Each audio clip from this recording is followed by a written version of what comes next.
want to talk about rejection, how it's not fatal, but it sure feels like it does sometimes, right?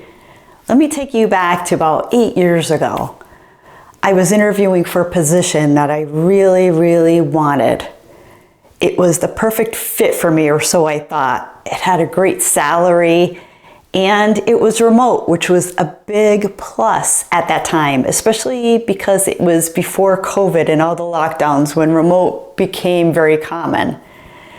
So at that time, it was really rare to get a job outside of driving to an office. And I lived at a location where there wasn't a lot around me. It was pretty rural.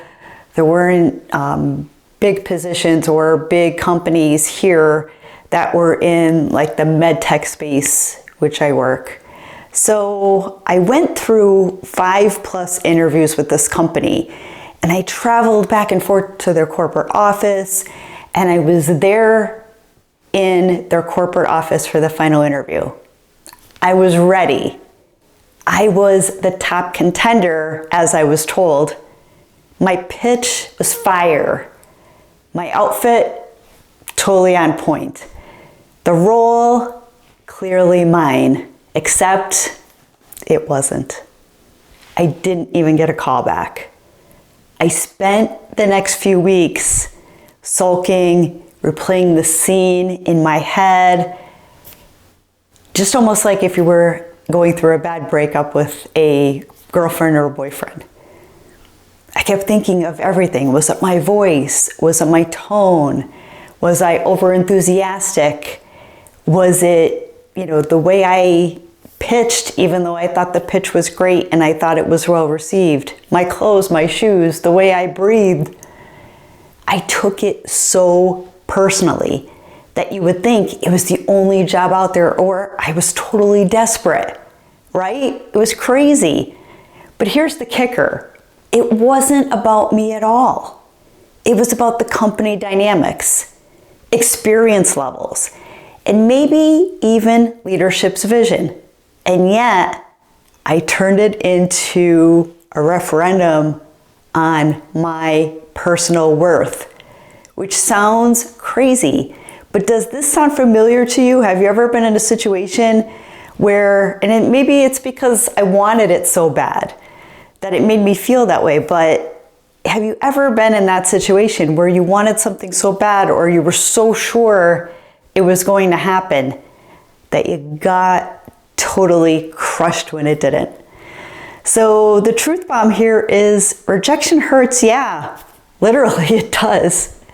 And research from a psychologist, Naomi Eisenberger at UCLA, she showed that rejection actually activates the same parts of the brain as physical pain. Yep, you heard that right. Your brain doesn't actually know the difference between a breakup or a broken bone. So it's not just all in your head either, except, yeah, it really is. Why do we take rejection so personally? First and foremost, it's because we're wired to belong. So humans evolved in tribes, and being rejected literally meant death years ago when tribes existed and people were dependent upon each other. So yeah, your fear of someone saying no has 200,000 years of evolutionary baggage. It really does. So we're all wired to belong. A second reason is that we confuse feedback with identity. So getting turned down for a job, you might think, I'm not good enough. When in reality, it's more like, this was not the right fit, and maybe on both sides. How often have you been in a situation where you're totally crushed? Maybe you didn't get the job, or you didn't get the girl, or didn't get the guy that you wanted to be with. And then months or years down the road, you're like, whew, thank God. Thank God that happened to me. Because when you're in the moment, sometimes you can't see it, right? A third reason is that we replay rejections like a sad playlist in our heads. So a study published in Social, Cognitive, and Affective Neuroscience, they focused on looking at people that showed that reliving rejection, it reactivates the same neural pain pathways. So when you obsess over that no, you are just pressing rewind on your own emotional bruising. So I know for myself, sometimes when you start thinking about the situation and ruminating on it, doesn't it make it worse? It almost feels like it's worse than it was in the moment of the rejection, right? Because you're gearing yourself up, you're working yourself up mentally. So what can you do instead to get out of this and to flip the script is look at rejection like redirection. So what if every no was this big neon sign and it was pointing you towards a better fit? I know in the moment it's so hard to see that, right? Because you just feel I wasn't good enough, you take it so personally.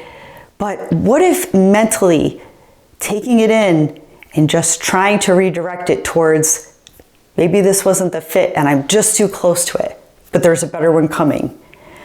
And detaching your identity from this outcome. So you're not your pitch, you're not your proposal, you're not your performance, and you're not this job. You are the person behind it all, and you're growing. So for every failure is feedback, right? So we're trying to learn, we're trying to grow. And get curious, not crushed. So when situations like that happen, I know when it's a relationship, you can't really go to somebody and be like, what was it about me? But maybe you have opportunities if you missed a role that you were going after for a job or situation arise that it's fitting. Just even sitting and talking to yourself and just really thinking, what can I learn from this? Or, getting out of that mindset of what's wrong with me, but what can I learn? And try looking at it from a third person.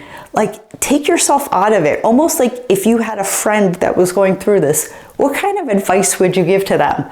Because I know myself, there's so many people, friends, even individuals that have come to me about issues, and I know that I've had the same problem in the past, but I give them advice that was very different than what I did. And so sometimes when things are too close to us, we can't see it from a broader perspective. So maybe take those things in mind when you're really feeling like you got kicked in the gut and feeling terrible about being rejected. How could I learn? What's really going on? Give yourself that third party, third person view. And hey, don't take my word for it. Yi Yang made it his mission to get rejected 100 times on purpose to build resilience. So I've been rejected a ton of times in different situations, personal, job, all kind of things. Do I feel like it built some thick skin? Yeah, it sure did, because I know how it feels, but I also know that I've learned through the years, it's not always about me. So he even asked a stranger to race him on foot. And spoiler alert, he got a few yeses too along the way. So check out his TED Talk. What he learned, well, it was titled, What I Learned in 100 Days of Rejection. So it's very interesting because he set himself up for rejection. So I don't know if that skews it a little bit, but resilience comes from failure, from rejection, from not letting that situation knock you down. Even if it does, get right back up. So the real truth here is you're gonna get rejected. Life isn't perfect, and if we think it is going to be, we will always feel like we're in lack. We will always feel like life is not giving us what we want it to give. And life is awesome. There's so much to be proud of.